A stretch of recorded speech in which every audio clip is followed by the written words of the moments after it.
Let me just start off this video by saying I am not, and I repeat, I am not a furry.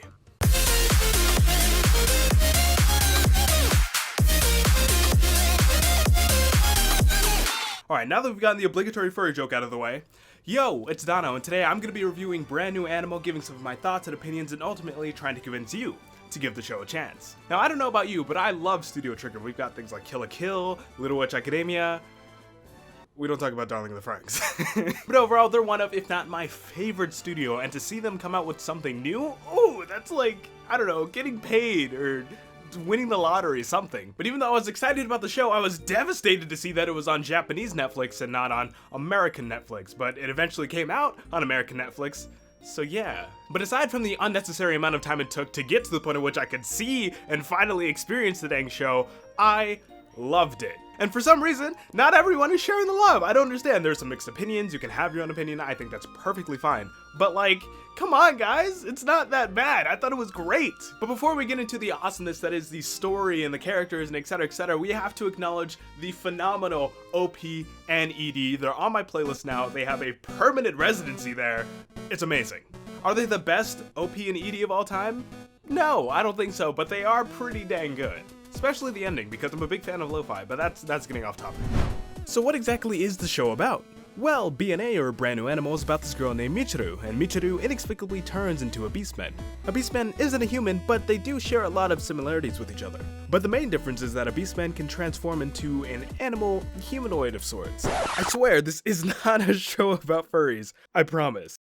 Beastmen and humans are kind of at war with each other. They don't like one another. It's kind of a touchy subject. So as you can imagine, our protagonist Michiru suddenly turning into a beastman, well, that isn't exactly the safest situation for her to be in, especially to live in human society.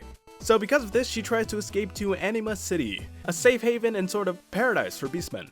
Makes sense seeing how it's the only city in the world to be comprised of only beastmen.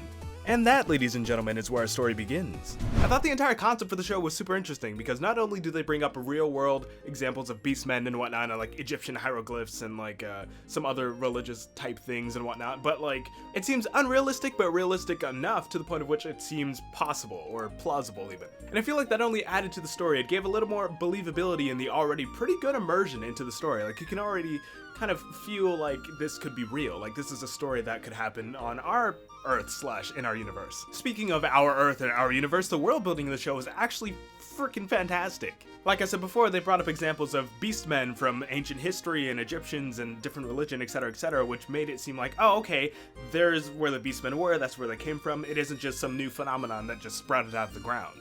And ultimately, that made it so that the ending wasn't pulling the trigger. And if you know what I mean, you know what I mean. It's happened in like almost every show that Trigger has had any hand or foot in so far.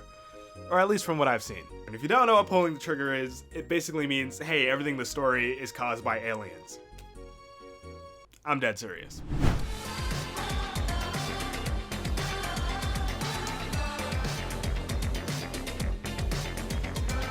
The character design, and not even just that, the characters in general were extremely well put together and honestly really memorable. I mean, sure, if any side character could randomly turn into some sort of animal, they'd be memorable, but I digress. We have people like the mink. It's a mink, it's not a weasel, it's not a freaking whatever the heck. The mink. Mink was awesome, love her hairstyle, that was great. Michiru, our protagonist, was fun, bubbly, energetic, and a little hot-headed and selfish, but hey, that's everyone.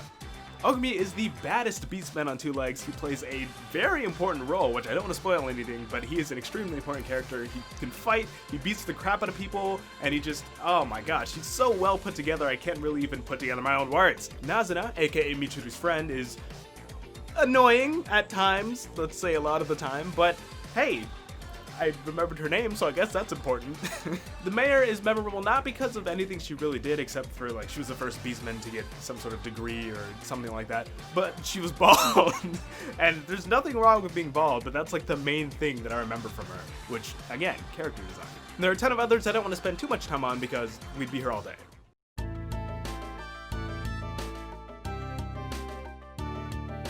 I think the entire premise of Michiru becoming a beastman and it's like, oh no, a human that's a beastman, that kind of like goes against everything because there's racism within the show, which I think was interesting and I feel like they tackled nicely? Is that what I want to say? I don't know. I thought that the show's concept and perception of racism was done really well because we have Michiru, our protagonist, coming from the dominant human side. It's like, oh, the world is being dominated and kind of taken over by humans in a sense, and that the beastmen are being sort of oppressed in a sense. And now that we take someone from one side, turn them into the other side, and make them experience everything from that side, they kind of get a new perspective. I also feel like the show's ending was a little whack. So the story ends and it's over, we get it, but like, it's so open-ended to the extent of, hey, there could be another season, or it could just be over, like nobody knows, which is good, because then, hey, I would love another season. But also, I feel like I needed more of like, you know, closed doors, story's done, it's over.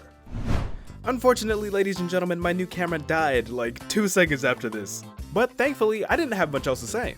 Hopefully this video has helped you convince you to watch BNA. Give it a chance, guys. It's fantastic. I highly, highly recommend it. Go watch it. It's on Netflix. And yeah, that's gonna be pretty much it for me, ladies and gentlemen. Hopefully you enjoyed this video. If you did, consider subscribing. Detroit, smash that like button if you want to see more content like this on the channel, and I will see you in the next one. Peace!